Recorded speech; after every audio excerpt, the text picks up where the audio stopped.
सभी को दिखाई दे रहा है स्क्रीन पे? और मेरी साउंड बता दो एक बार। स्क्रीन क्लियर है? ठीक है, चलो स्टार्ट करो मैं, है ना। देखो हम लोगों ने लिमिट के बारे में हमने लास्ट क्लास में पढ़ा था, इंट्रोडक्शन पढ़ लिया इसका, ठीक है। और उसके कुछ क्वेश्चंस किए थे जो कि सिर्फ लिमिट एग्जिस्ट के ऊपर थे, है ना। लेकिन आज जो हम क्वेश्चन करने वाले हैं वो आज सॉल्व करेंगे हम, हाउ टू फाइंड लिमिट, है ना। किसी भी फंक्शन की लिमिट कैसे फाइंड करते हैं हम लोग, तो उसको समझना है। यहाँ पे हम कुछ मेथड भी पढ़ेंगे आज। तो क्लास का सबसे पहले तो मैं आपको बोल दूं गुड मॉर्निंग। गुड मॉर्निंग भैया। हाँ, सभी को गुड मॉर्निंग। तो क्लास स्टार्ट कर रहा हूँ मैं, है ना। सभी लोग प्रेजेंट हैं वैसे। तो सबसे पहले आज हम लोग एक चीज पढ़ेंगे, इसको बोलते हैं हम लोग इनडिटर्मिनेट फॉर्म, ठीक है। इनडिटर्मिनेट फॉर्म, ये कौन सी फॉर्म होती है देखो समझना, ठीक है। जैसे अगर मैं आपके सामने लिखता हूँ 1/0, ठीक है। एक मैं लिखता हूँ 0/0, एक मैं लिखता हूँ इन्फिनिटी/इन्फिनिटी, मैं लिखता हूँ इन्फिनिटी की पावर 0, या फिर लिख सकता हूँ 0 की पावर 0, है ना। 0 की पावर 0। ये जितने भी टर्म मैं लिख रहा हूँ ना यहाँ पर, ये सारी की सारी जो है ये इनडिटर्मिनेट फॉर्म है। कहने का मतलब ये है कि इनको डिटर्मिनेट यानी या डिटरमाइन नहीं किया जा सकता, मतलब इसका कोई हल नहीं है। अगर आपके सामने कोई चीज 1/0 लिख गई ना, तो उसका मतलब है ये नॉट डिफाइन हो गई, इसको डिफाइन नहीं किया जा सकता। 0/0 भी डिफाइन नहीं है, इन्फिनिटी/इन्फिनिटी भी डिफाइन नहीं है, इन्फिनिटी की पावर 0 भी डिफाइन नहीं है, और 0 की पावर 0 भी डिफाइन नहीं है। तो ये मैंने जो कुछ टर्म लिखे हैं इनको हम लोग बोलते हैं इनडिटर्मिनेट फॉर्म। ये हम क्यों पढ़ रहे हैं अभी समझेंगे कि इंडिटरमिनेट फॉर्म जो होती है, जब हम किसी भी क्वेश्चन को सॉल्व करते हैं और हमारा आंसर इनमें से कोई भी एक आ जाए, इंडिटरमिनेट फॉर्म बन जाए, तो हम कह सकते हैं कि हम गलत कर रहे हैं, क्योंकि नॉट डिफाइन आंसर आ ही नहीं सकता। आंसर हमेशा डिफाइन लाना है, ठीक है। हमेशा आंसर क्या लाना है? डिफाइन। इनमें से कोई भी आंसर नहीं आना चाहिए। ये सारी की सारी इंडिटरमिनेट फॉर्म है। 1/0 आंसर नहीं आना चाहिए, 0/0 नहीं आना चाहिए, इन्फिनिटी/इन्फिनिटी नहीं होना चाहिए। अच्छा, अगर आपको मैं कहूँ ना कि इन्फिनिटी में से इन्फिनिटी घटाओ, है ना, तो भी इन्फिनिटी आता है। इन्फिनिटी में से इन्फिनिटी जोड़ो तो भी इन्फिनिटी आता है, ठीक है। ये बात समझना। तो ये चीज कुछ ऐसी मैंने लिख दी यहाँ पे, इनडिटरमिनेट फॉर्म। अब हम क्वेश्चन को कैसे डिस्कस करते हैं इसमें, तो हमारे पास एक मेथड होता है, इसको बोलते हैं हम लोग डायरेक्ट मेथड। क्या बोलते हैं इसको हम? Direct method. ये जो डायरेक्ट मेथड है ना, ये कैसे सॉल्व यूज करते हैं हम लोग, समझना इसको। जैसे मैंने आपके सामने क्वेश्चन लिया सिंपल सा,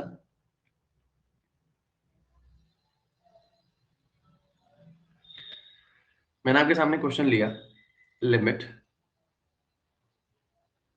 x tends to 3 x² + 2x + 1 upon x + 1, ठीक है। ये मैंने एक क्वेश्चन लिया आपके सामने और मैंने कहा कि इसको सॉल्व करिए, ठीक है। तो जब हमारे सामने कोई भी क्वेश्चन एग्जाम में आएगा, तो हमारा पहला स्टेप क्या रहेगा कि हम लोग क्या करेंगे, जो यहाँ पे x की वैल्यू लिखी है ना, x टेंड्स टू 3, ये वैल्यू जो उठाएंगे हम और इसे x की जगह रख के देखेंगे, ठीक है। ये हमारा रफ वर्क रहेगा, ठीक है। पहले तो हम देखेंगे यार x की वैल्यू अगर मैं 3 रखता हूँ तो होगा 3 का स्क्वायर, 2 × 3 + 1, ये होगा 3 + 1, तो होगा 3 का स्क्वायर 9, ये होगा 3 दूनी 6 + 1, और नीचे हो गया 3 और 1 4, ये आ गया 9 और 6 15 और 1 16, 16/4 आ गए। 16/4 को सॉल्व करूंगा तो 4 × 16 हो जाएगा, तो हमारा आंसर 4 आ गई। हम कह सकते हैं कि जब हम इस लिमिट को सॉल्व कर रहे हैं तो हम इसमें x की वैल्यू 3 रख रहे हैं, तो हमारा आंसर कितना आ रहा है? 4 आ रहा है। 4 जो आंसर है वो एक डिफाइन आंसर है। क्या आंसर है? डिफाइन आंसर है। क्या हमारा आंसर 0/0 आया? नहीं। क्या हमारा आंसर 1/0 आया? नहीं। क्या हमारा आंसर इन्फिनिटी/इन्फिनिटी आया? नहीं। अगर हमारा आंसर इनमें से कोई भी फॉर्म नहीं आ रही है, डायरेक्ट हमें एक डिफाइन आंसर मिल रहा है, तो इस मेथड को बोलते हैं डायरेक्ट मेथड। कहने का मतलब ये है, इन क्वेश्चंस में डायरेक्ट एक्स वैल्यू रखने से ही हमें आंसर मिल जाता है। इन क्वेश्चंस में हमें एक्स वैल्यू रखने से ही क्या मिल जाता है? एक डिफाइन आंसर मिल जाता है, तो वही उसका आंसर होता है। बात क्लियर हुई? डायरेक्ट मेथड का मतलब क्या है, जब हम एक्स वैल्यू किसी फंक्शन में पुट करेंगे तो हमें एक डिफाइन आंसर मिलेगा, हमेशा रखने से ही सीधा। वही इसका आंसर होगा। भाई अगर इसमें x की वैल्यू 0 रखें तो 0 क्यों रखेंगे? जो यहाँ पे लिखा है ना वो लिख रखेंगे ना बेटा, जो यहाँ लिखा है वही तो रखेंगे, अपनी मर्जी से थोड़ी ना पुट करना है कुछ। ठीक है भैया, ठीक। डायरेक्ट मेथड में क्या होता है, जब आपके सामने कोई क्वेश्चन आएगा तो यहाँ पे जो लिमिट के साथ वैल्यू होगी उसको आपको x की जगह रखना है। ये हर क्वेश्चन में करना है स्टार्टिंग पॉइंट। तो मैंने इसे रख के देखा और मैं जैसे लिखूंगा टेकिंग लिमिट, तो टेकिंग लिमिट का मतलब होता है अब जहां जहां x है वहां आपको 3 रखना है। तो आपने देखा 3 का square plus 2 into 3 plus 1 upon में 3 प्लस 1, ये हो गया आपका 3 का स्क्वायर 9 प्लस 6 प्लस 1 अपॉन में 4, ऊपर हो गया 16, नीचे हो गया 4, 4 चौक 16, तो हमें आंसर मिल गया 4। तो यही हमारा आंसर है और इसी मेथड को बोलते हैं डायरेक्ट मेथड। मतलब जिसमें हमें एक्सेल रखने से ही आंसर मिल जाए, डायरेक्ट आंसर मिल जाए, उसे बोलते हैं डायरेक्ट मेथड। ठीक है, तो कोई भी क्वेश्चन आपके सामने आता है, मान लो ये मैं आपके सामने क्वेश्चन दे देता हूँ एक,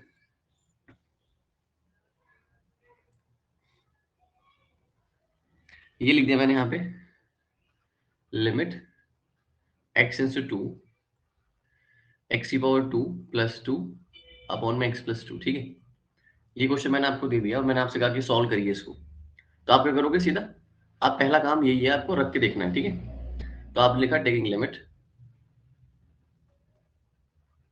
तो आपने देखा कि जहां जहां x है वहां पे हमने 2 रखा, तो आपको मिल गया 2 का स्क्वायर 4 प्लस 2 और नीचे 2 और 2 4, ये ऊपर हो गया 6, नीचे हो गया 4, 2 3 6, 2 2 नहीं 4। तो हमें एक डिफाइन आंसर मिल रहा है ना रखने से, हमें एक डिफाइन आंसर मिल रहा है रखने से, तो ये क्या है, डायरेक्ट मेथड है। ठीक है, ये हुआ डायरेक्ट मेथड। डायरेक्ट मेथड में हमें डायरेक्ट रखने से आंसर मिलते रहेंगे, डिफाइन आंसर मिलते रहेंगे। ठीक है, लेकिन अब हमारे पास जो दूसरा मेथड है, सेकेंड मेथड जो है उसको बोलते हैं हम लोग फैक्टराइजेशन मेथड। क्या बोलते हैं इसको हम लोग, फैक्टराइजेशन मेथड। ये मेथड हम कैसे यूज करते हैं, तो इसे यूज करने से पहले हमें कुछ फॉर्मूले याद रखने पड़ेंगे, जैसे कि कुछ आइडेंटिटी होती है अलजेब्रा की, जैसे कि आपने पढ़ा होगा कि X square minus A square is equal to होता है X plus A into X minus A. ठीक है, याद है आपको ये वाला? चलो मैं इसको थोड़ा दूसरे तरीके से लिख देता हूँ।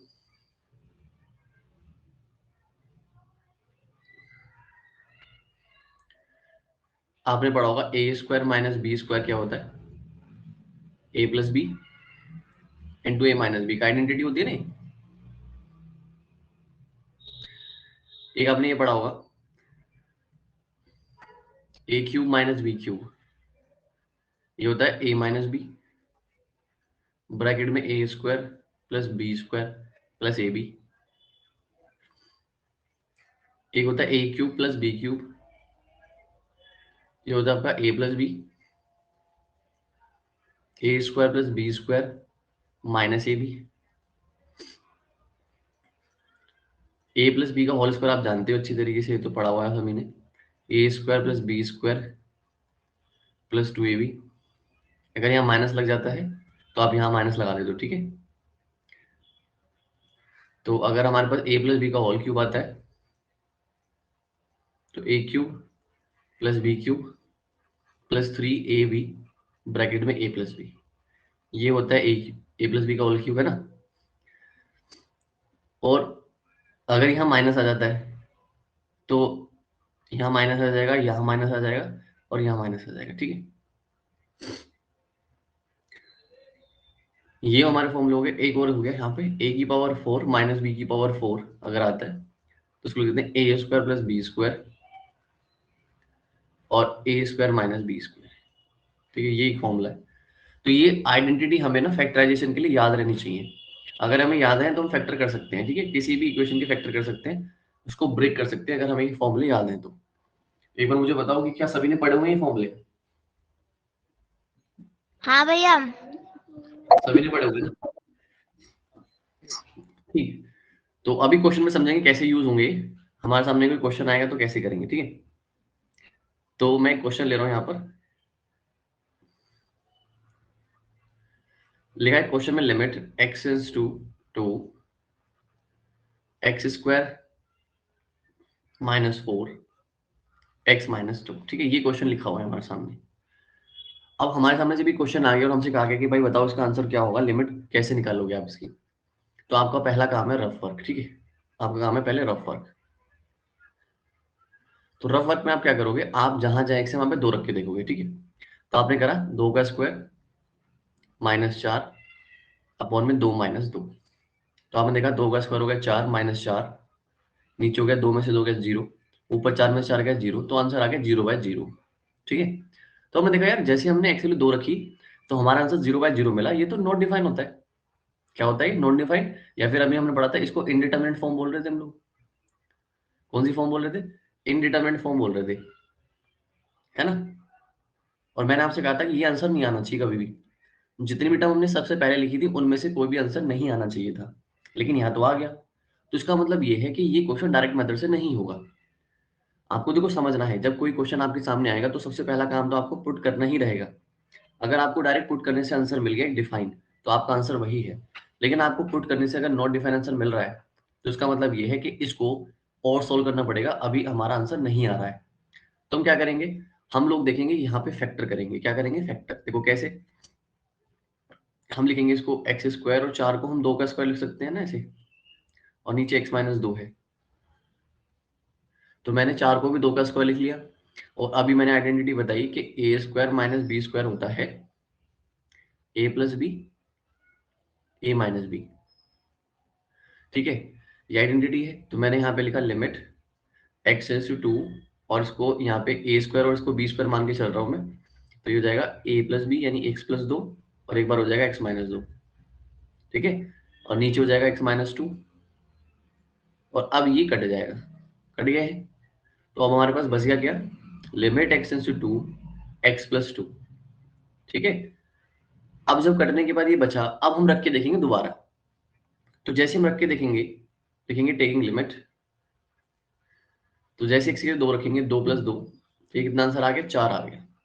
जैसे 2 से 2 रखा तो 4 आ गया, तो 4 तो डिफाइन आंसर है, तो यही हमारा आंसर हो गया। और इस मेथड को बोलते हैं हम लोग फैक्टराइजेशन। थोड़ी बात समझ में आई, बताओ। हाँ कोई भैया बात समझ समझ में में आ गई। आ तो गई। जैसे आ कि गई ना अगर समझ कोई में। क्वेश्चन है भैया, जैसे अगर हाँ कोई क्वेश्चन है तो पहले हम उसको डायरेक्ट मेथड से सॉल्व करेंगे। अगर वो इनडेफिनिट फॉर्म आता है तो हम तो ये फिर उसको आगे सोचेंगे सॉल्व कि करेंगे। मेथड से करेंगे उसको। हाँ, फिर उसमें हमें मेथड लगाने कि फैक्टर करके देखना पड़ेगा उसके, तब सोल्व करेंगे आगे। ठीक है, अभी कुछ क्वेश्चन देखते हैं इसके, थोड़े थोड़े समझ में आएंगे। तो भैया इनके स्क्रीनशॉट ले लें या क्या करें इनका? वैसे रिकॉर्डिंग रहेगी वैसे तो ये, अगर आप दोबारा देखना चाहते हो दोबारा भी देख सकते हो। अगर आप स्क्रीनशॉट लेना ये चाहते हो 2 स्क्रीनशॉट ले। + 2 4, 1 मिनट जरा बता देना। कहाँ पर। ये जो एंड में आंसर आया जो हमने टेकिंग लिमिट रखी है। हाँ, तो हमने जहाँ एक्स था वहाँ 2 रख दिया बस। अच्छा अच्छा अच्छा, हाँ लिमिट ये x + 2 बची है ना। ओके हाँ, भैया। तो क्लियर हो रही बात दिमाग में, थोड़ी समझ के चलना। ठीक है, लिमिट क्वेश्चंस में पहला हर क्वेश्चन में डायरेक्ट मेथड ही लगना है। लेकिन डायरेक्ट मेथड से अगर आंसर आ गया तो भाई वो तो अच्छी बात है, नहीं आ रहा है तो फिर हम उसको सॉल्व करते हैं, फैक्टर करते हैं। ठीक है। ठीक, ठीक है भैया समझ गए। हाँ, अब कुछ क्वेश्चन और देखते हैं थोड़े से, तभी क्लियर हो जाएगी बात। किसी का माइक ओपन है क्या बेटा। अब जैसे लिखा हुआ है limit x tends to 0 two X square minus 5x - 3, और नीचे लिखा हुआ है आपके पास x + 3। ठीक है, अब मैं देखना चाहता हूँ कि यार अगर मैं यहाँ पे लिमिट रखता हूँ तो मेरे पास आंसर क्या आता है। टेकिंग लिमिट तो आता है 2 × 0 का स्क्वायर -5 × 0 -3, और नीचे आता है 0 + 3। तो ऊपर हो गया देखो 0 का स्क्वायर 0, 0 की 2 से मल्टीप्लाई होगी तो 0, 5 की 0 से मल्टीप्लाई होगी 0, माइनस में 3 और नीचे प्लस में 3। तो ऊपर तो -3 बचा, नीचे +3 बचा, और 3 से 3 कट गया, आ गया माइनस का 1। तो माइनस का 1 जो आंसर आया ये तो डिफाइन है, ये तो डिफाइन है, इसका मतलब ये डायरेक्ट मेथड से हो गया। तो इस क्वेश्चन का आंसर -1 ही है। और ये किस मेथड से हुआ, डायरेक्ट मेथड से। तो कोई दिक्कत है बताओ इसमें, कि हमें जैसे कोई क्वेश्चन आएगा तो हम डायरेक्ट से ही करके देखेंगे। अगर हमें आंसर मिलता है तो डायरेक्ट मेथड से हो गया वो। ठीक है। ठीक है भैया, बात यही है।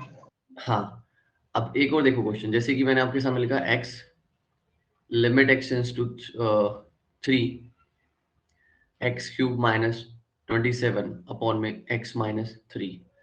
ये क्वेश्चन है हमारे सामने, ठीक है। तो हम लोग क्या करेंगे यहाँ पे बताओ, सबसे पहले रख के देखेंगे।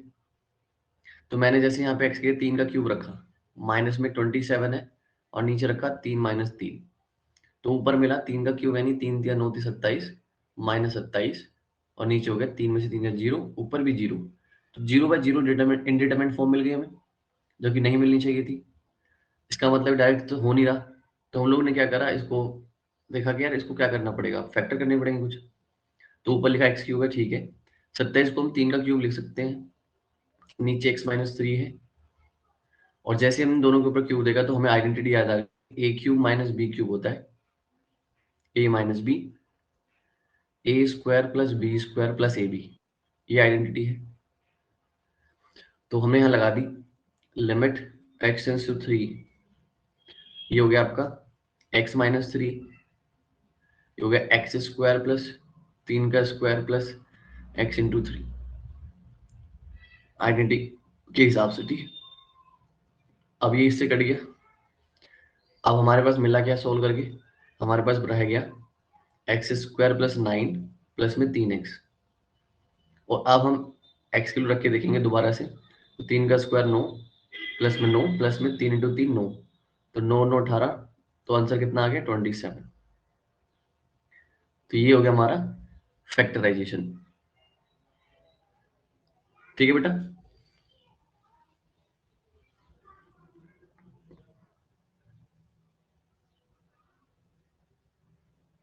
बताओ।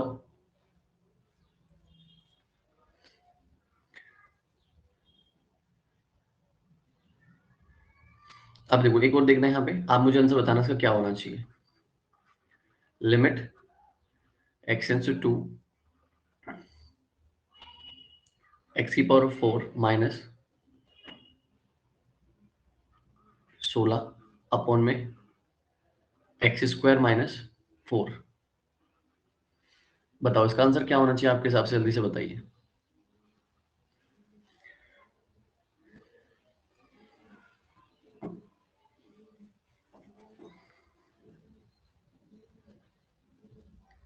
लिमिट एक्स टेंड्स टू 2 है, एक्स की पावर 4 माइनस 16 है अपॉन में एक्स स्क्वायर माइनस 4 है।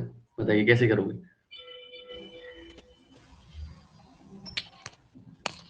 भैया 0/0। अरे भाई 0/0 तो आना ही नहीं चाहिए ना, 0/0 कैसे आ जाएगा। अभी तो मना करा, वो तो इंडिटरमिनेट फॉर्म है, वो आनी नहीं चाहिए होती।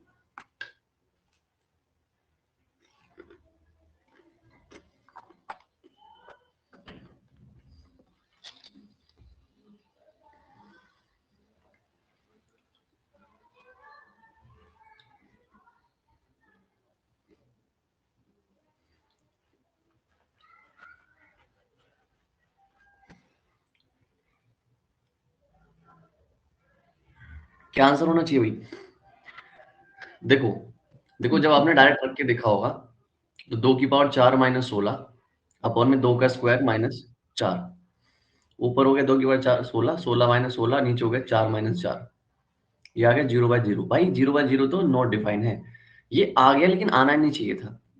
हमें तो एक डिफाइन आंसर चाहिए होता है हर क्वेश्चन में। तो हमने क्या किया, हमने देखा यार ऐसे नहीं होगा, ये क्वेश्चन डायरेक्ट रखने से नहीं होगा, इसमें कुछ ना कुछ ब्रेक होगा। तो हमने कहा कि एक्स की पावर 4 है, ठीक है। 16 को हम 2 की पावर 4 लिख सकते हैं, यहाँ पे एक्स स्क्वायर है और 4 को हम 2 का स्क्वायर लिख सकते हैं, ठीक है। तो अब हमने ऊपर देखा कि ऊपर तो आइडेंटिटी लग सकती है ए की पावर 4 माइनस बी की पावर 4 वाली, नीचे लग सकती है ए स्क्वायर माइनस बी स्क्वायर वाली। अगर ऊपर लगाता हूँ तो होता है ए की पावर स्क्वायर प्लस बी की पावर स्क्वायर, और नीचे होता है ए स्क्वायर माइनस बी स्क्वायर। और यहाँ पे अगर देखें तो होता है ए प्लस बी और ये होता है ए माइनस बी, ठीक है। तो अगर मैं यहाँ पे सॉल्व करता हूँ, लिमिट एक्स टेंड्स टू 2, ये हो जाएगा ए स्क्वायर प्लस 2 स्क्वायर और एक बार हो जाएगा एक्स स्क्वायर माइनस 2 स्क्वायर, और नीचे हो जाएगा आपके पास ए प्लस बी। अच्छा चलो इसको फैक्टर करते ही नहीं है, क्योंकि इसके ऐसा मुझे ऊपर दिखाई दे रहा है एक्स स्क्वायर माइनस 2 का स्क्वायर लिखा हुआ है नीचे का एज इट इज, तो ये इससे कट गया ना। तो हमारे पास बच गया limit x tends to 2 x square plus 4। और अब हम लिखे दोबारा रख के देखेंगे, अगर हमें ऐसा लगता है ना दोबारा भी इंडिटरमिनेट फॉर्म आ रही है तो और फैक्टर करने पड़ जाएंगे, लेकिन अभी हमें देखना है रख के, तो हो जाएगा 2 का स्क्वायर प्लस 4। अब रख के देखा तो 4 और 4 8 आंसर आ गया। ये हमारा अब आंसर करेक्ट है। ये हम बोलेंगे कि इसकी जो लिमिट है वो एग्जिस्ट करती है 8 पे। ठीक है, जो 0 बाय 0 आप लाते हो ना वो आना नहीं चाहिए होता है हमारे पास किसी भी क्वेश्चन में। ठीक है, आ रही बात समझ में या नहीं आ रही है? क्लियर है भैया, क्लियर क्लियर। ओके, तो यहाँ से हमने ये फैक्टराइजेशन मेथड सीखा है। देखो पहले सारे मेथड सीखेंगे और फिर उसके बाद क्वेश्चंस करेंगे मिक्स्ड, है ना, क्योंकि किसी क्वेश्चन में बताया नहीं जाएगा कि ये इस मेथड से होगा, आपको खुद समझना है कि फैक्टर से होगा या नहीं होगा।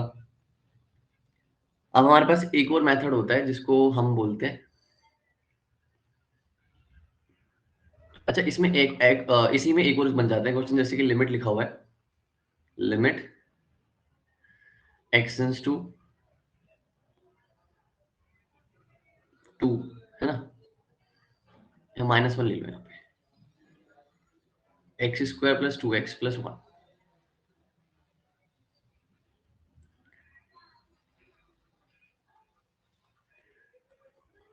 ठीक है, ये हमारे पास क्वेश्चन आ गया।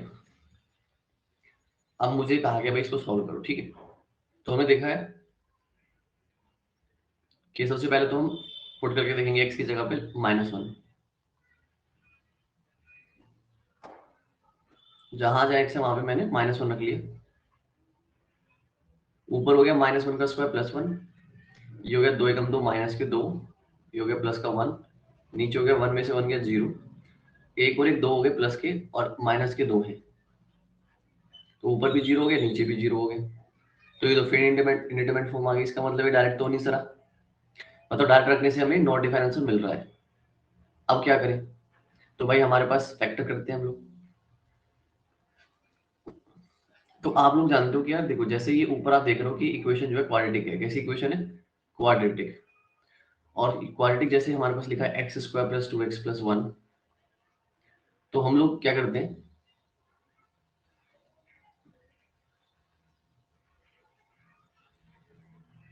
हम लोग क्या करते हैं, देखो बीच वाले टर्म को तोड़ते हैं ना, बीच वाले टर्म को तोड़ते हैं, इसे बोलते हैं स्प्लिटिंग मिडिल टर्म, और इस तरह तोड़ते हैं। देखो सबसे पहले इसके आगे क्या लिखा है 1, इसके आगे क्या लिखा है 1, तो इन दोनों को आपस में मल्टीप्लाई करते हैं, तो कितना है 1 इंटू 1 करके आया 1। तो हम देखेंगे कि 2 को इस तरह तोड़ो जिसे जोड़ने पर तो 2 बन जाए और मल्टीप्लाई करने पर 1 आ जाए। तो हमने देखा कि 1 इंटू 1 1 होता है, 1 प्लस 1 2 होता है, तो इस दो के हम दो टुकड़े कर सकते हैं 1 और 1 से, जो कि इस बात को सेटिस्फाई कर रहे हैं। तो इसलिए हमने क्या करा, इस एक्स स्क्वायर को लिखा और 2x को लिख लिया 1x प्लस 1x, मतलब 2 बार x लिख लिया, इसका मतलब 2x ही है, पर 200 में तोड़ लिया हमने। ठीक है, उसके बाद यहां देखो इसमें और इसमें कॉमन चीज क्या है, लिमिट x टेंड्स टू -1, अगर मैं x कॉमन लेता हूँ स्टार्टिंग में 2 में से तो बचता है x प्लस 1, यहाँ पे कुछ कॉमन नहीं दोनों में से तो 1, नीचे x प्लस 1। तो आप देखो कि अब ऊपर से दो फैक्टर बनते हैं, एक बनता है x प्लस 1 और दूसरा भी बनता है x प्लस 1। ठीक है, और नीचे क्या आता है x प्लस 1। अब x प्लस 1 से x प्लस 1 कट जाएगा, कट गया हमारे पास, तो क्या बचा, limit x tends to -1 x plus 1। अब हम रख के देखते हैं, तो जैसे हम रखेंगे टेकिंग लिमिट, तो हमारे पास जाएगा -1 प्लस 1, और -1 प्लस 1 होता है 0। 0 एक डिफाइन आंसर है। ठीक है, ये डिफाइन आंसर है, 0 बाय 0 तो नहीं है ना, 0 आ रहा है बस, इसके नीचे कुछ नहीं आ रहा बेटा, है ना, तो ये 0 जो है हमारा करेक्ट आंसर है, 0 डिफाइन है। भैया एक बार वो ऊपर बताना आपने वो क्या किया था 2x का। फैक्टर ये आपने 9th क्लास में पढ़ा होगा ना, स्प्लिटिंग मिडिल टर्म, बीच वाले टर्म को तोड़ के फैक्टर कर लेते हैं हम लोग, 9 10 में भैया पढ़ा स्प्लिट, चलो भैया स्प्लिट तो कर लिया, कॉमन लिया है वो वाला एक बार बता दो, स्प्लिट करने के बाद जब कॉमन। हाँ, इन दोनों में हमने x कॉमन लिया, तो यहाँ पे 2x स्क्वायर थे, है ना, मतलब x स्क्वायर का मतलब 2x, तो 1x बच गया अंदर, और यहाँ से x चला गया बाहर, तो यहाँ पे 1 रह गया। इन दोनों में कुछ कॉमन नहीं था, तो सिर्फ मैंने 1 लिया और एज इट इज लिख दिया x प्लस 1। फिर x प्लस 1 यहाँ भी है, x प्लस 1 यहाँ भी है, तो कॉमन लोगे तो x प्लस वन बाहर आ जाएगा और ये वाला x जो है इस 1 के साथ एक पेयर और बना लेगा x प्लस वन का। तो x प्लस वन 2 बार हो गया ऊपर, एक बार नीचे, तो कट गया ये वाला इससे। हमारे पास बचा x प्लस वन। जैसे हमने x वैल्यू -1 रखी तो हमें एक आंसर मिला 0, और 0 हमारे पास डिफाइन आंसर है। नॉट डिफाइन तब होता है जब 0 के नीचे भी 0 आ जाता है, तो ये हम 0 डिफाइन आंसर मान सकते हैं, ये करेक्ट है।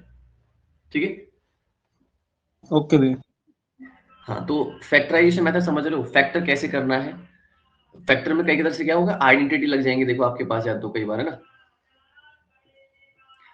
ये आइडेंटिटी याद रखना है ना, ये वाली जो मैंने लिखी है आपके सामने, क्योंकि मोस्टली क्या होता है पावर्स के ऊपर ही क्वेश्चन बनते हैं, क्यूब लगा देते हैं, कई बार स्क्वायर लगा देते हैं, है ना, या फिर a प्लस बी का होल स्क्वायर बन जाता है, या फिर a माइनस बी का होल स्क्वायर बन जाता है, ये समझना ध्यान से। ठीक है, तो अब बढ़ते हैं हम नेक्स्ट मेथड की तरफ। इसको बोलते हैं हम लोग रेशनलाइजेशन मेथड।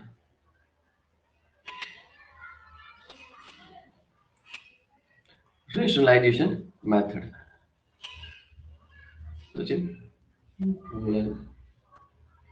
रेशनलाइजेशन मेथड क्या है, इसको समझते हैं हम लोग, और ये कब यूज करना है आपको समझ में आ जाएगा। अभी देखो,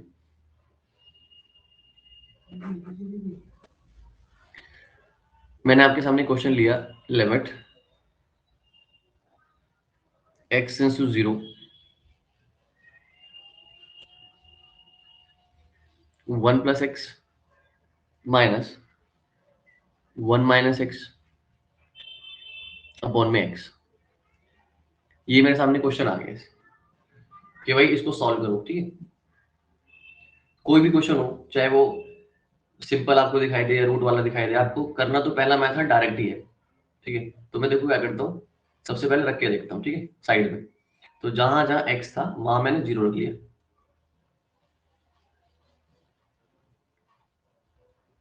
जहां जहां x था मैंने 0 रख लिया, तो 1 प्लस 0 हो गया 1, 1 माइनस 0 हो गया 1, और नीचे हो गया 0। रूट 1 से रूट 1 कट गया, कितना आ गया 0, और नीचे भी 0। क्या आंसर मिला हमें, नॉट डिफाइन। इसका मतलब ये हुआ कि जब मैंने डायरेक्ट एक्स वैल्यू रखी तो मुझे आंसर नहीं मिला भाई, मुझे नॉट डिफाइन आंसर मिला। इसका मतलब डायरेक्ट से नहीं हुआ। अब दूसरी बात आती है कि क्या हम उसको फैक्टर से कर सकते हैं। तो भाई फैक्टर हम तब कर पाते हैं जब इनकी पावर कुछ ऐसे दिखाई दे, स्क्वायर में, क्यूब में, है ना, स्क्वायर में या फिर पावर 4 में, तो तब हम फैक्टर कर सकते हैं इजीली। लेकिन यहाँ पे तो ऐसा भी नहीं है कि फैक्टर कर पाए हम लोग। तो फिर क्या बचा हमारे पास, कि जब हम डायरेक्ट मेथड से नहीं कर पा रहे क्वेश्चन को, फैक्टराइजेशन से नहीं कर पाएंगे, क्योंकि यहाँ तो फैक्टर के लिए हमें आइडेंटिटी बनाने के लिए पावर्स होनी चाहिए कुछ ना कुछ। तो फिर हमारे पास तीसरा ऑप्शन आता है रेशनलाइजेशन। या फिर हमारे पास एक तरीका है कि जहां पे रूट वाले क्वेश्चन आते हैं, अंडर रूट वाले क्वेश्चन, वहां पे मोस्टली रेशनलाइजेशन मेथड ही लगता है। तो आपको रूट को देख के समझ आना है। इसमें करते क्या है हम लोग, आप देख सकते हो कि जो ऊपर वाला हिस्सा है ये हमारा न्यूमरेटर है, और नीचे वाला हिस्सा जो डिनोमिनेटर है। तो हम लोग क्या करते हैं, यहाँ पे पहला स्टेप करते हैं रेशनलाइज,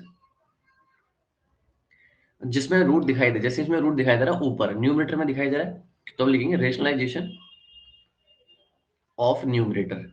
हम यहाँ पे न्यूमरेटर का रेशनलाइजेशन कर रहे हैं। रेशनलाइजेशन होता क्या है कि जो वैल्यू हम देख रहे हैं रूट वाली है, उसी से हम मल्टीप्लाई कर देंगे, उसी से डिवाइड कर देंगे, और बीच वाला साइन चेंज कर देंगे बस। देखो ये तो हमारे पास पहले से लिखा हुआ है ना, तो रेशनलाइजेशन का मतलब हमने न्यूमरेटर का किया है, तो न्यूमरेटर से ही मल्टीप्लाई करनी है, लेकिन जो बीच वाला साइन है वो चेंज कर देना है बस, माइनस की जगह प्लस कर देना है। ये वाला, ठीक है, ये वाला साइन जो है बस ये चेंज होगा रेशनलाइजेशन में।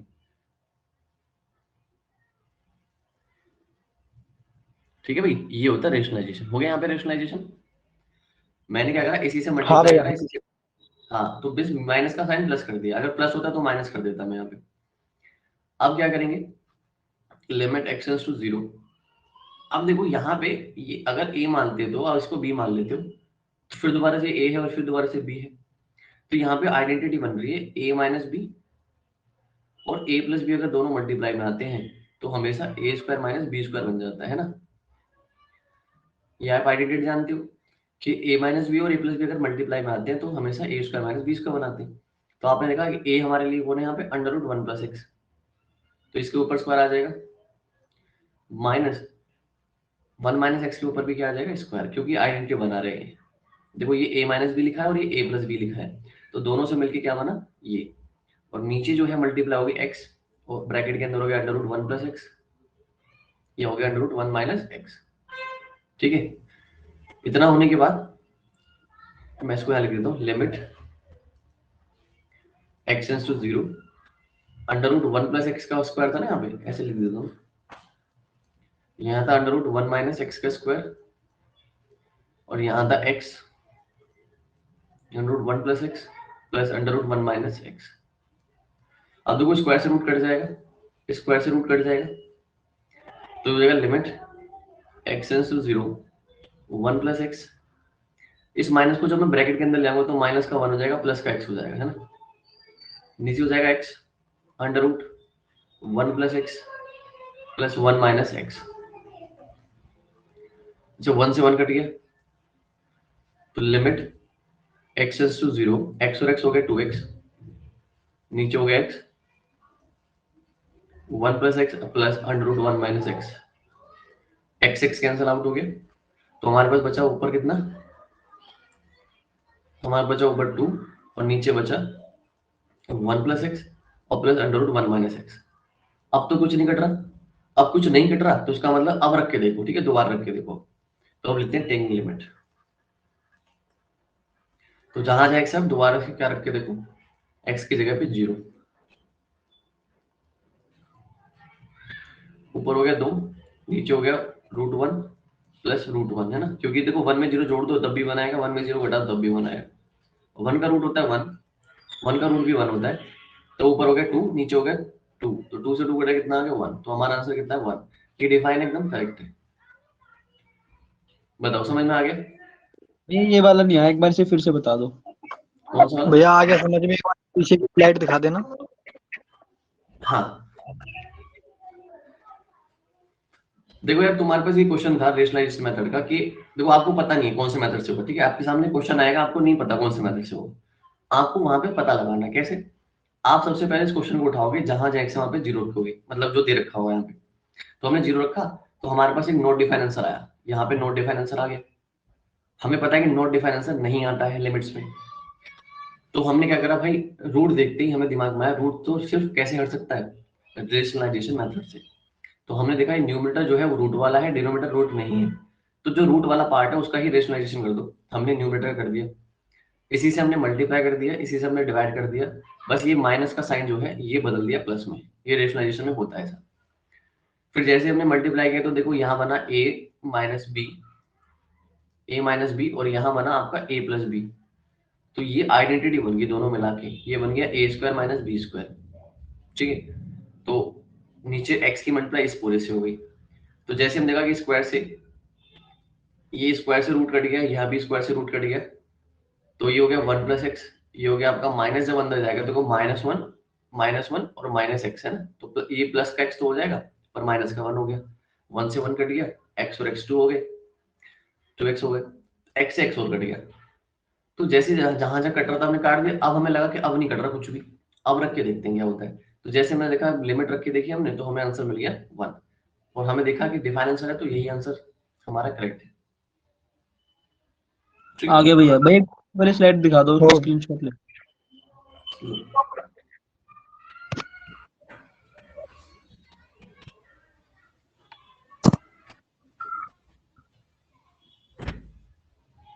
भाई अगली नेक्स्ट दिखा दो भैया, नेक्स्ट। बता दो नेक्स्ट, कॉल कर ली कॉपी से मैंने, चलो हाँ भैया, देखते नहीं भैया अभी नहीं करा। इसके, आपने एक काम करो स्क्रीनशॉट ले लो, है ना, टाइम लगेगा ज्यादा। चलो अभी मैं स्क्रीनशॉट ले लेता हूँ। हाँ स्क्रीनशॉट।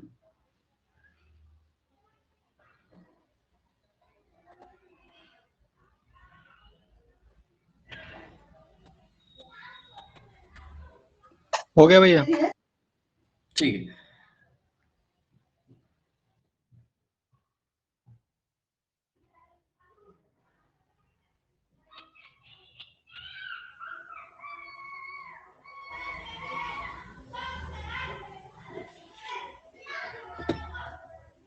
चलो अब देखो मैं नेक्स्ट क्वेश्चन ले रहा हूँ एक और।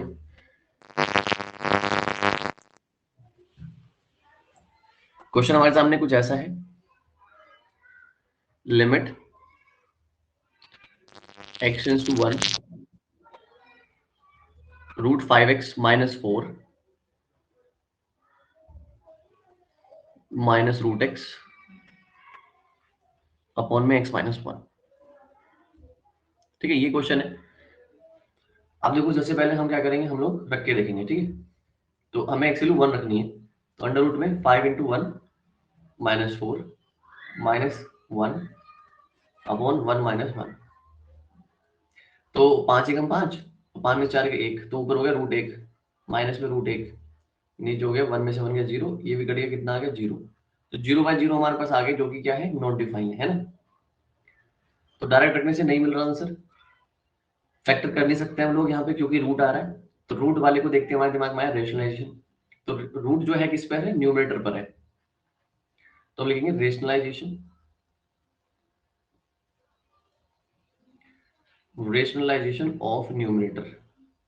ठीक है, तो यहाँ पे हो जाएगा limit x tends to 1 root 5x minus 4 minus root x बटे में x माइनस 1, तो मल्टीप्लाई कर दिया हमने, तो रूट 5x माइनस 4 प्लस में आ जाएगा यहाँ पे रूट x, तो रूट 5x माइनस 4 यहाँ पे प्लस में रूट x। ठीक है, इसी से मल्टीप्लाई, इसी से डिवाइड कर दिया हमने, और हमने देखा कि यार यहाँ तो हमेशा आइडेंटिटी बनती है a माइनस बी, तो ये हो रहा है a प्लस बी है ना। और आप लोग जानते हो यार कि a square minus B square होता है a plus B a minus b है ना, यानी कि आपको पता है कि इन दोनों से मिलके ये बन जाता है। तो ऐसे हम इसको अगर देखते हैं तो हमारे पास बनता है कि रूट 5x माइनस 4 हमारा a है, इसके ऊपर स्क्वायर आ जाएगा, और रूट x हमारा b है, इसके ऊपर स्क्वायर आ जाएगा, और नीचे x माइनस 1, और ये पूरा as it is 5x minus 4 plus में रूट x, ये हो गया हमारा अलग। अब स्क्वायर से रूट कट गया, यहाँ पे ऐसे स्क्वायर से यहाँ रूट कट गया, तो ये आ गया हमारे पास कुछ ऐसे, limit x tends to 1 5x minus 4 minus x, नीचे हो गया x माइनस 1, और यहाँ पे हो गया अंडर रूट में 5x माइनस 4 प्लस में रूट x। ठीक है, अब देखो limit x tends to 1 5x, अच्छा जब 5x में से अगर एक x घटाओगे तो 5 में से कितना बचेगा, 4x बचेगा, 4x और माइनस में 4 x minus 1 under root 5x minus 4 plus में root x।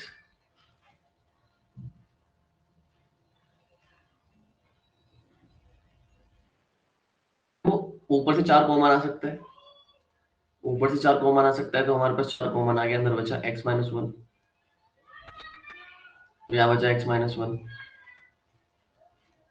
5x minus 4 plus में रूट x माइनस 1 से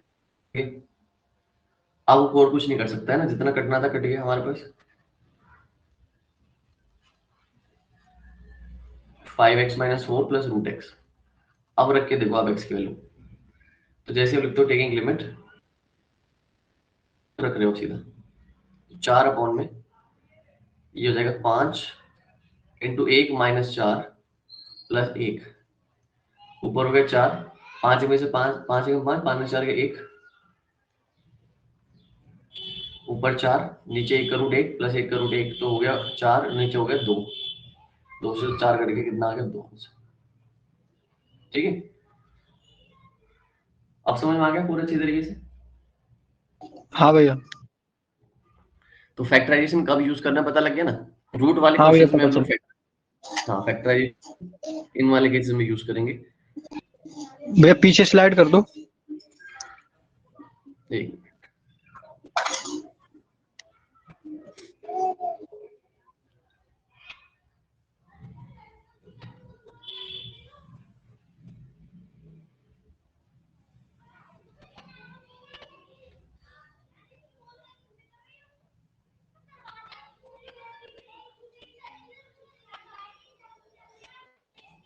एक बार भैया आगे की स्लाइड दिखा दो, उससे आगे की।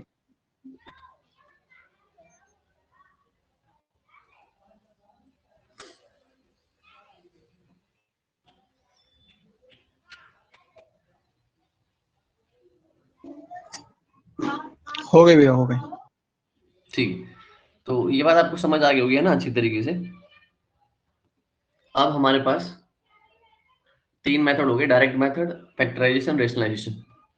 तो क्वेश्चन तो इसमें बहुत सारे हैं, ठीक, लेकिन आपको मेथड समझ आ गया कि कब कौन सा लगा, ठीक है। अब एक कंडीशन होती है यहाँ पर हमारे पास, वो कंडीशन भी समझ लेते हैं। जब हमारे पास कभी ऐसे क्वेश्चन आ जाए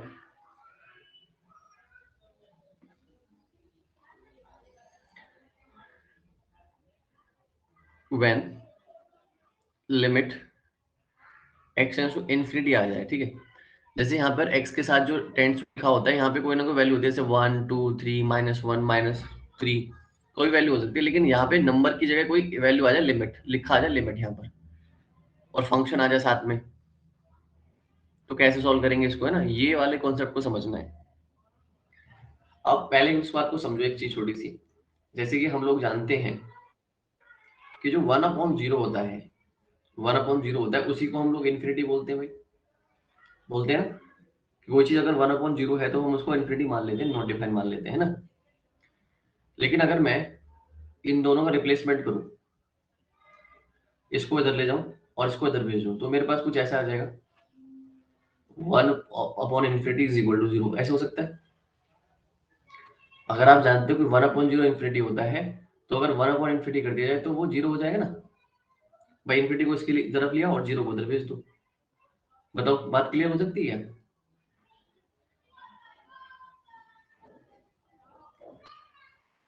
0 अगर इन्फिनिटी होता है, देखो 1/0 इन्फिनिटी है, इन्फिनिटी क्या है, नॉट डिफाइन, लेकिन 1/∞ क्या है, 0, 0 डिफाइन है,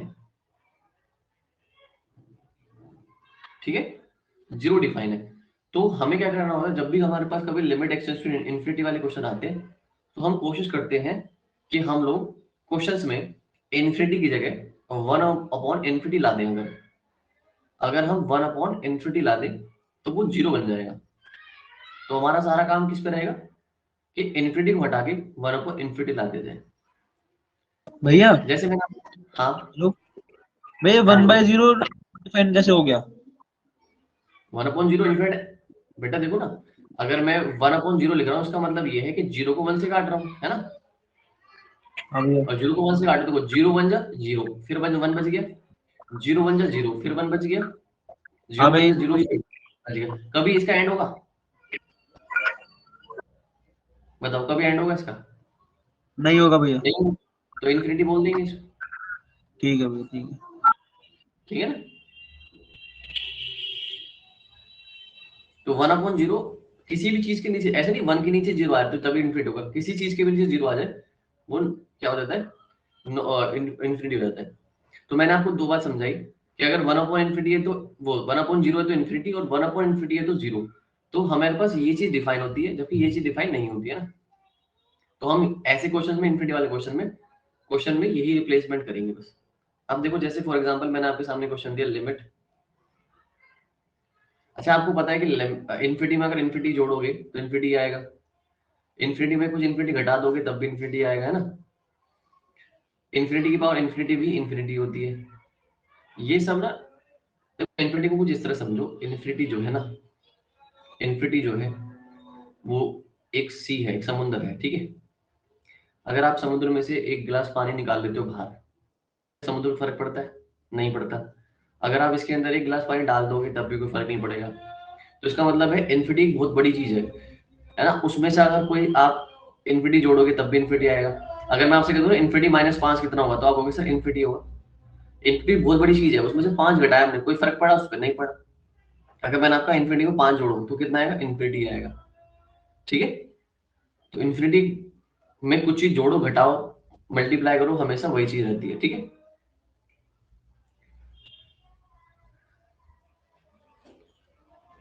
अब देखो यहां पर इस बात को हम समझते हैं एक छोटे से क्वेश्चन से।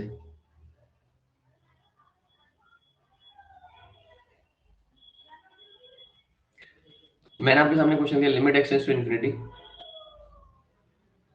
ax² plus bx plus c dx² plus ex plus f। मैंने आपको क्वेश्चन दिया और मैंने कहा सॉल्व करो, ठीक है। तो आपने क्या करा, पहला काम वही करा, पुट करा यहाँ पे, x की जगह इन्फिनिटी रखा, तो हो गया a इन्फिनिटी का square plus b into infinity plus में c, यहाँ हो गया d x की जगह इन्फिनिटी का square e into infinity plus f। तो हमने देखा कि इन्फिनिटी का स्क्वायर इन्फिनिटी होता है, इन्फिनिटी को जब मैं a से मल्टीप्लाई करूंगा इन्फिनिटी आएगा, b को अगर इन्फिनिटी से मल्टीप्लाई करूँ तो इन्फिनिटी आएगा, प्लस में c है, यहाँ पे इन्फिनिटी का square infinity into d infinity plus ए इंटू इन्फिनिटी प्लस एफ।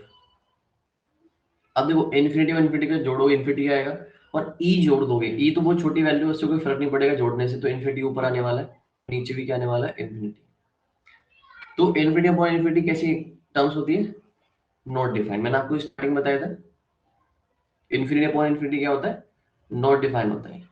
तो हमारे पास यहाँ पे नॉट डिफाइंड आंसर आ गया, तो अब क्या करें हम लोग, जब भी लिमिट वाले इन्फिनिटी वाले क्वेश्चन आ रहे हैं हमारे पास एग्जाम में, तो हम लोग कोशिश करेंगे x की जगह ना,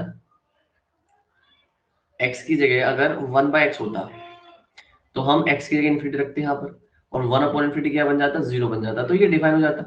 तो हमें x की जगह 1/x चाहिए, तो हम क्या करेंगे, ऊपर से यहाँ पे पावर 2 है, यहाँ पे पावर 1 है, यहाँ पे पावर 2 है, यहाँ पे पावर 1 है, तो x की जो हाईएस्ट पावर है वो कॉमन ले लो, x की हाईएस्ट पावर ले लो कॉमन, तो मैंने ऊपर से x स्क्वायर कॉमन ले लिया, तो यहाँ पे a रह गया, यहाँ पे b था, यहाँ पे हमने x स्क्वायर कॉमन लिया, लेकिन यहाँ पे तो एक ही x था, तो ax को पहले डिवाइड में ला देंगे। देखो अगर आपको नहीं समझ में आया, देखो इस बात को समझो, जैसे कि मैंने आपसे कहा कि 5 + x लिखा हुआ है, और मैंने कहा इन दोनों में से 5 कॉमन लो, लेकिन आप कहोगे सर इसके पास तो 5 है, इसके पास तो 5 है नहीं, इसके पास से कॉमन कैसे ले लेंगे, लेकिन मैं चाहता हूँ कि 5 फिर भी कॉमन लो, तो मैंने 5 कॉमन लिया, तो यहाँ पे तो 1 रह गया, लेकिन इसके पास 5 नहीं था, तो मुझे बराबर करने के लिए नीचे 5 लगाना पड़ेगा। अब सही है। तो जब हम किसी भी चीज में से कोई चीज कॉमन लेते हैं और किसी टर्म के पास वो नंबर नहीं है, तो उसके नीचे लगा दो उसे, ठीक है। भैया एक बार ये बता दो, ये 1/x को आपने 1/इन्फिनिटी कैसे किया? अभी तो बताया था कि 1/0 इन्फिनिटी होता है ना?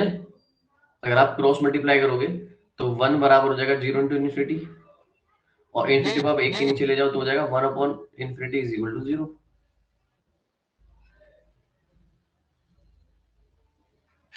ठीक है। भैया आप रिप्लेस करने की कह रहे थे ना कि इसको रिप्लेस करेंगे इससे? हाँ अभी रिप्लेस नहीं, यहाँ पे रिप्लेसमेंट नहीं करेंगे, क्वेश्चन में करेंगे। अभी देखो ये बात अभी समझो, अभी समझ में आएगी क्वेश्चन में करेंगे जब हम, अभी समझ में आएगी क्वेश्चंस में। देखो मैंने यहाँ पे हाईएस्ट को पावर कॉमन ली, यहाँ बचा c/x², इसके पास जो था ही नहीं x² ना, ऐसे हमने नीचे x² कॉमन लिया, यहाँ बचा d, यहाँ बचा e/x, यहाँ बचा f/x², यहाँ पर आए हम तो x² से x² तो कट गया, limit x tends to infinity a + b/x c/x² d + e/x + f/x²। अब जहां x है वहां पे लिमिट पुट करो डायरेक्ट मेथड से, है ना, a + b/इन्फिनिटी, यहाँ पे इन्फिनिटी का स्क्वायर भी इन्फिनिटी होता है ना,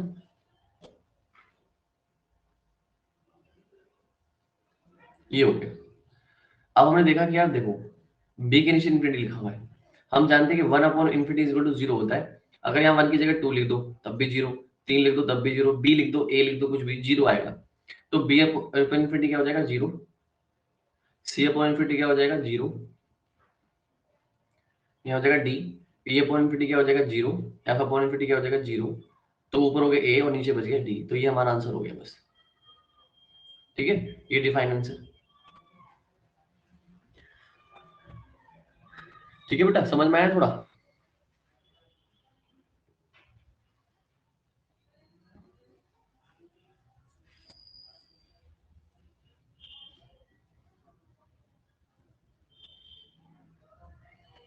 अभी दिक्कत है किसी को?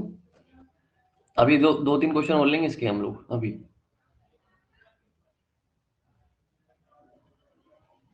जब आप x टेंड्स टू इन्फिनिटी देखोगे तो हर क्वेश्चन में यहाँ पे अप्लाई हो जाएगा ये, ठीक है। तो भैया इसमें तो x की वैल्यू इन्फिनिटी ही रखी है ना आपने? हाँ रखी इन्फिनिटी है मैंने, लेकिन क्वेश्चन में इन्फिनिटी क्या बना दिया मैंने, 1/इन्फिनिटी बना दिया। हाँ 0 बना दिया। हाँ वो चीज इन्फिनिटी जो स्टार्टिंग में ऊपर आ रही थी वो नीचे चली गई अब। ठीक है। ये काम करना हर क्वेश्चन में। अभी एक दो क्वेश्चन और समझते हैं, थोड़ा समझ में आ जाएगा फिर। एक और क्वेश्चन ले रहा हूं मैं यहाँ पे इन्फिनिटी का। Limit x tends to infinity x square plus 2x plus 3 2x square plus 3x plus 4, ये क्वेश्चन है ना। तो आपको पता है कि पहला स्टेप ये है कि आपको ऊपर और नीचे से हाईएस्ट पावर कॉमन लेनी होती है, हाईएस्ट पावर x की। तो ऊपर हाईएस्ट पावर 2 है, नीचे भी हाईएस्ट पावर 2 है, कॉमन लेनी, और जिसके पास वो चीज नहीं होगी ना उसके नीचे पहुंचा देंगे उसको हम लोग, है ना। तो limit x tends to infinity x square मैंने कॉमन ले लिया, यहाँ बचा 1, यहाँ बचा आपके पास एक एक्स तो था ही, एक एक्स की कमी है तो यहाँ पे पूरा कर दो इसको, यहाँ तो इसको नीचे पूरा कर दो। नीचे यहाँ भी एक्स स्क्वायर कॉमन ले लो तो यहाँ बचेगा 2, यहाँ बचेगा 3/x और यहाँ बचेगा 4/x स्क्वायर। एक्स स्क्वायर से एक्स स्क्वायर कट जाएगा, और अब आप यहाँ जहाँ एक्स है वहां पे क्या पुट कर दोगे, इन्फिनिटी। तो हो जाएगा 1 plus 2 by infinity plus 3 by, अच्छा इन्फिनिटी का स्क्वायर करो, इन्फिनिटी का क्यूब करो, इन्फिनिटी होता है वो।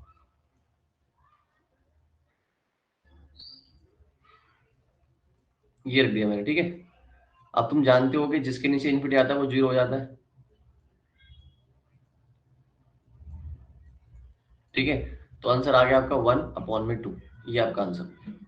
बताओ समझ में आ गया है?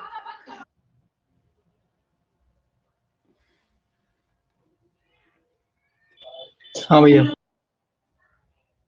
तो जब भी इन्फिनिटी वाले क्वेश्चन आएंगे तो हम कोशिश करेंगे ये हाईएस्ट पावर कॉमन ले लें, ठीक है।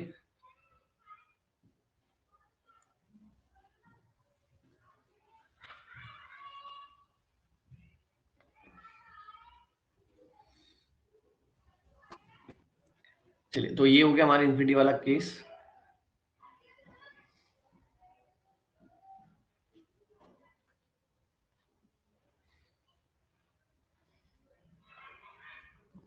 अब हमारे पास कुछ स्पेशल टाइप आती है लिमिट्स।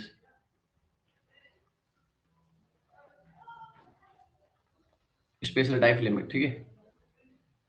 यहां से थोड़े इंपॉर्टेंट क्वेश्चन स्टार्ट हो जाते हैं, ठीक है, पेपर में यहां से क्वेश्चन ज्यादा पूछ जाते हैं स्पेशल टाइप लिमिट से।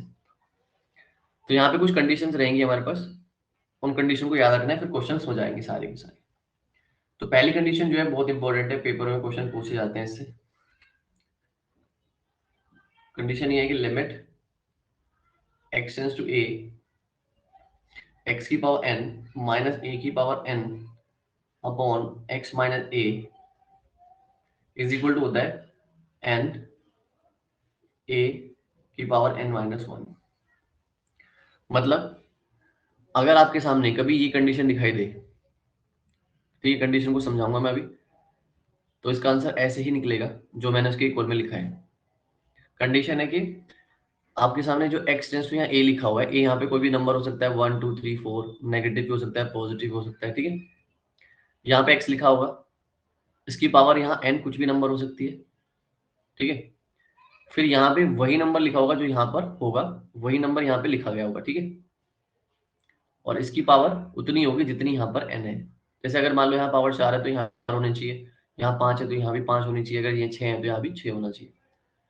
और सेम वैल्यू नीचे होनी आपके पास नीचे, लेकिन यहाँ होनी चाहिए बिना पावर के। एक है तो यहाँ भी एक है, ऊपर पावर के साथ है, यहाँ बिना पावर के साथ है। अगर आपको सभी ऐसी कंडीशन दिख जाए तो आप उसका आंसर डायरेक्ट लिख सकते हो कि इस पावर को लिखो आप आगे n, ठीक है, n यहाँ पे लिखो ऐसे करके, और इस a को लिखो यहाँ पर, और पावर में से एक कम कर दो। ये इसका आंसर होता है, ठीक है। ये याद रखना है, फिर क्वेश्चन में धीरे धीरे याद हो जाएगी। जैसे मैंने आपको क्वेश्चन दिया है कैसे करके, लिमिट x टेंड्स टू 2, ठीक है, x की पावर 4 माइनस 2 की पावर 4 अपॉन में x माइनस 2 ऐसे लिखा हुआ है, ठीक है। तो आप ना इस चीज को इससे मैच करके देखो एक बार। यहाँ पे a है, यहाँ पे 2 है, यहाँ पे x है, ठीक है, यहाँ पे a होना चाहिए था, तो ये वाली चीज यहाँ पे होनी चाहिए थी, चीज यहाँ पर है, नीचे विदाउट पावर है, ऊपर पावर के साथ है, ठीक है, दोनों की पावर सेम है, तो कंडीशन पूरी सेटिस्फाई कर रहा है। तो इसका आंसर लिखेंगे कैसे, n को लिखेंगे यहाँ पे उतार के n यानी 4, फिर a को लिखेंगे यानी 2 की पावर 1 कम कर देंगे, 4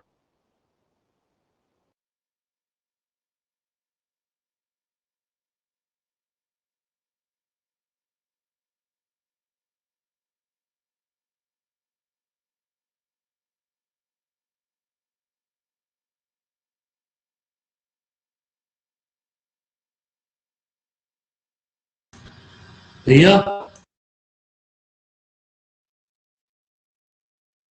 भैया वीडियो स्टॉप हो गई। हेलो हेलो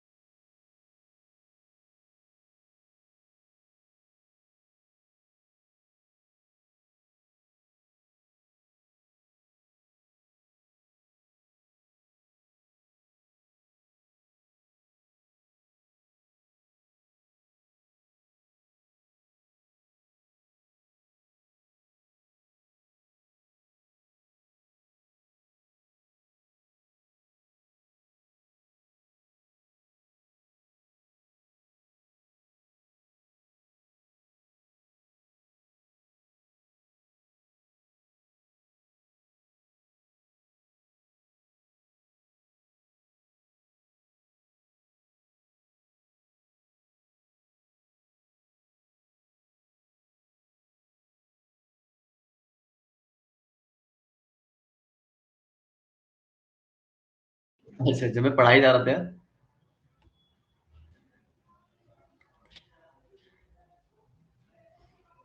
कहाँ तक पढ़ा रहे थे, मुझे कुछ याद दिलाओ एक बार। बे स्पेशल मेथड का दूसरा क्वेश्चन कराया था बस। अच्छा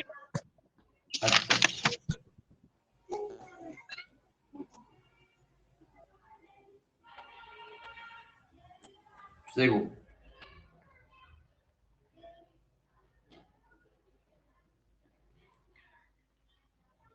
मैं यहाँ पे स्पेशल मेथड पढ़ा रहा था तुम्हें ना।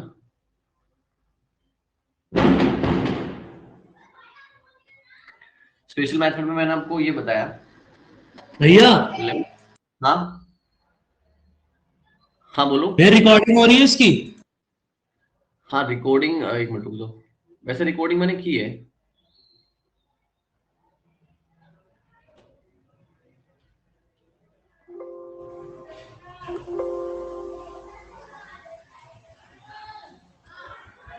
चेक कर लेता हूँ मैं। भैया क्योंकि भैया वो आपने important लास्ट क्लास में, हेलो भैया, हाँ बोलो। भैया वो आपने लास्ट क्लास में एलजी, भैया वो भी नहीं आया मिथिलांचल समोसा। हाँ चलो कोई नहीं, अब मैं स्टार्ट कर रहा हूँ।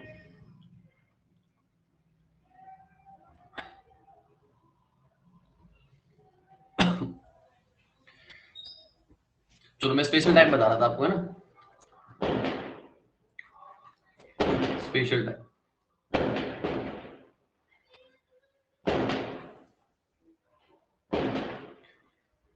अब देखो स्पेशल टाइप जो हमारे पे लिमिट्स होती है ना, वो उसमें से एक क्या था, limit x tends to a, x की पावर n माइनस a की power n upon x minus a is equal to n a n minus 1। ये मैंने आपको बताया था भी, है ना, कि कभी भी अगर आपको ऐसी कंडीशन दिख जाती है तो आप हमेशा n को आगे लिख दो, इस कांस्टेंट को यहाँ उठा के यहाँ पे लग दो, और जो पावर है उसे पावर में से कम कर दो, ठीक है। तो आप लोगों ने क्या करा, देखो मैंने क्वेश्चन दिया यहाँ पे, limit x tends to 2 x की पावर 6 माइनस 2 की पावर 6 अपॉन में x की पावर 4 माइनस 2 की पावर 4। ये क्वेश्चन मैंने आपको दे दिया सॉल्व करने के लिए। आपने कहा कि इस क्वेश्चन को अगर ध्यान से देखें तो ये इसकी तरह बन सकता है, लेकिन अभी पूरा प्रॉपर नहीं बना हुआ। क्यों? ऊपर x और 6 माइनस 2 की पावर 6, दोनों की पावर सेम है, कोई दिक्कत नहीं है। यहाँ पर 2 लिखा है तो यहाँ पर 2 लिखा है, कोई दिक्कत नहीं है। लेकिन ऊपर नीचे होना चाहिए था x माइनस 2 ओनली, बिना पावर का, लेकिन यहाँ पे नीचे भी पावर है ना। तो इस क्वेश्चन में हम क्या करते हैं, हमने देखा कि मैथमेटिक्स में कुछ चीजें होती है, जैसे कि 5/2 लिखा हुआ है, ठीक है, मुझे ऊपर भी 3 चाहिए, नीचे भी 3 चाहिए, तो मैं क्या करूंगा, जो काम ऊपर करूंगा ना, मैंने ऊपर न्यूमरेटर को 3 से डिवाइड कर दिया, तो नीचे भी मैं 3 से डिवाइड करूंगा बैलेंस करने के लिए। अगर मैथमेटिक्स में कोई भी चीज ऊपर लानी है तो उसको नीचे भी लाना पड़ेगा, तब बैलेंस रहेगा, एक चीज में नहीं कर सकते। अगर 2 चीज इक्वल में है तो मुझे अगर इधर मल्टीप्लाई 2 से करनी है तो मुझे इधर भी 2 से करनी पड़ती है बैलेंस करने के लिए। अगर फ्रैक्शन में बात कर रहे हो, अगर मैं ऊपर से 2 से डिवाइड कर रहा हूँ तो नीचे भी 2 से डिवाइड करूंगा, ठीक है, तो ये बैलेंस होता है मैथ में। तो अब इस बात को समझो कि यार जैसे हमारा क्वेश्चन है ये,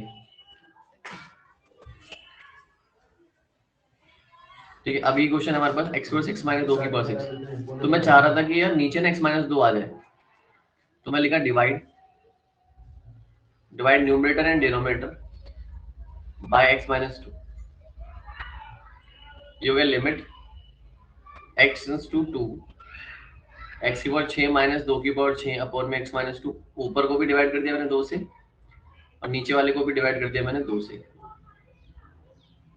ठीक है भाई। अब देखो ये वाला जो सेक्शन है ना, ये पूरा का पूरा यहाँ से लेके यहाँ तक का सेक्शन जो है, इसको मैं f कह रहा हूँ और इसको नीचे वाले सेक्शन को मैं g बोल रहा हूँ, ठीक है, तो ये f/g लिखा हुआ है। और लास्ट क्लास में हमने पढ़ा था कि limit x tends to a, अगर f/g आ रहा है ना, तो आप उसको सेपरेट कर सकते हो, ऊपर वाले को अलग कर सकते हो और नीचे वाले को अलग कर सकते हो, ठीक है, ऐसे कर सकते हो आप लोग। तो आपने सेम काम किया यहाँ पे भी, ऊपर वाले को लिख दिया ऐसे करके, limit x tends to 2, x की पावर 6 - 2 की पावर 6 अपॉन में x - 2, नीचे हो गया limit x tends to 2, x की पावर 4 - 2 की पावर 4 अपॉन में x - 2, तो ऊपर हो गया आपका, देखो अब ये पूरा फॉर्मूला बन चुका है ऊपर वाला, तो आंसर आएगा 6, 2 की पावर 5, नीचे आएगा 4, 2 की पावर 3। अगर आप देखोगे तो 2 की पावर 5 कितना होता है, 32, 2 की पावर 3 होता है 8, 8 चौक 32, 4 से 4 कट गया तो आंसर क्या आ गया 6, तो ये हमारा आंसर हो। बताओ समझ में आ गया तुम लोगों को, बताओ।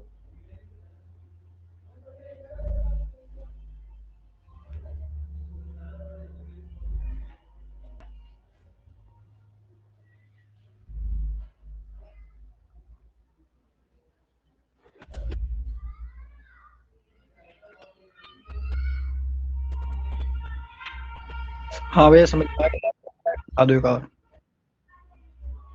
ठीक है, ये फॉर्मूला तुम्हें समझ में आ रहा है ना अच्छी तरीके से?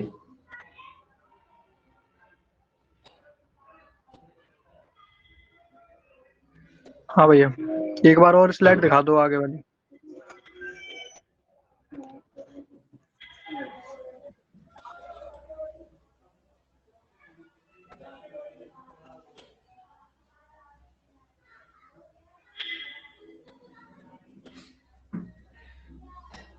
भैया आपने तो आपने डिनोमिनेटर को x - 2 से डिवाइड किया था। न्यूमरेटर डिनोमिनेटर दोनों को, अच्छा इन n का मतलब न्यूमरेटर, d का मतलब डिनोमिनेटर, दोनों को x - 2 से डिवाइड किया था, ठीक है, तभी हमारे पास ये नीचे भी आ गया, तो यहाँ भी नीचे ये वाला और ये वाला देखो, और फिर यहाँ पे अलजेब्रा वाली वो देखो, आप कहते हैं अलजेब्रा कहाँ लगेगा, तो यहाँ लगा अलजेब्रा। इसमें तो भैया मुझे समझ में आ रहा है, अब तक जितने क्वेश्चन हुए थे ना उसमें मैं समझ नहीं पा रहा था कि अलजेब्रा कहाँ लगी है। हाँ तो उसमें लगा ही नहीं अलजेब्रा अभी। अलजेब्रा तब लगता है जब 2 या 2 से 3 हिस्से हो जाते हैं ना, मल्टीप्लाई में डिवाइड में चले जाते हैं।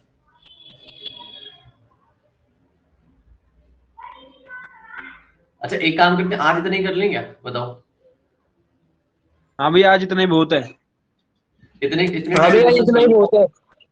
हाँ हाँ। इतने हाँ टाइम भैया इतना ही बहुत है भैया, मेरी क्लास भी चल रही है दूसरी, यहाँ एक कभी दिमाग इधर लगता है कभी दिमाग उधर लगता है। यार ये तो डेली होता है, हर बार होता है क्लास में। तो हाँ कोशिश भैया करा हर करो बार कि का हो गया, हर बार का हो गया क्लास, भैया मेरा तो। हाँ चलो कोई नहीं, अभी फिलहाल मैं आपको ये क्वेश्चन कर लेना होमवर्क में, देखो कौन कौन से डायरेक्ट मेथड के क्वेश्चन, ठीक है, डायरेक्ट मेथड, ठीक है, फैक्टराइजेशन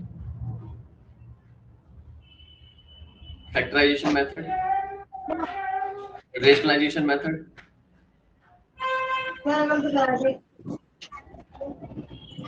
ये और चौथा मेथड हमारा स्पेशल। स्पेशल वाले अभी रहने देना, पहले इतने कर लो, फिर उसके बाद हम अगली क्लास में स्पेशल से स्टार्ट करेंगे क्वेश्चन, ठीक है? भैया हाँ इसकी रिकॉर्डिंग है ना भैया? हाँ रिकॉर्डिंग है। हाँ भैया रिकॉर्डिंग होनी बहुत जरूरी है, ये इम्पोर्टेंट है क्योंकि भैया इवनिंग में भी लोगे क्लास? नहीं इवनिंग में नहीं लूंगा यार, अब कल ही लूंगा फिर।